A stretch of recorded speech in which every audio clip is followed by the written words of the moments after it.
Karl Daub was a German Protestant theologian.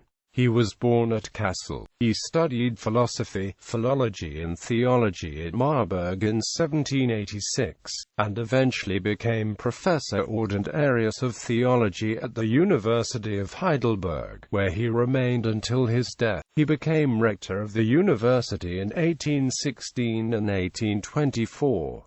He was married in 1801 to Sophie Wilhelmine Charlotte Blum. Daub was one of the leaders of a school which sought to reconcile theology and philosophy, and to bring about a speculative reconstruction of orthodox dogma. In the course of his intellectual development, he came successively under the influence of Immanuel Kant, Friedrich von Schelling and G.W.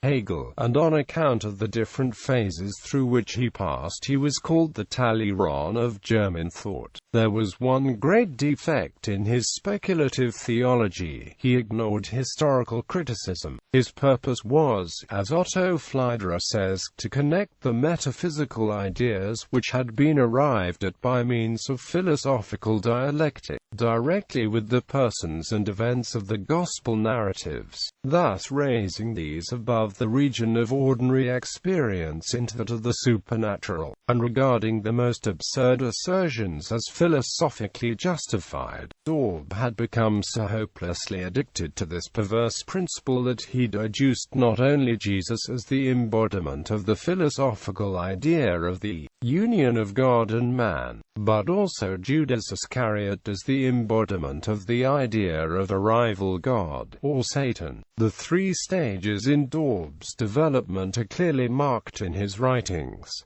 His Lehrbuch der Ethik was written under the spell of Kant, his Theologian, his Einleitung in das Studium der Christlichen Dogmatik, and his Judas Iscariot were all written in the spirit of Schelling, the last of them reflecting a change in Schelling himself from theosophy to positive philosophy. Daub's Die dogmatische Theologie jetzige Zeit oder die Selbstsucht in der Wissenschaft des Glaubens, Anwohlsungen über die Prolegomena zur Dogmatik, are Hegelian in principle and obscure in language.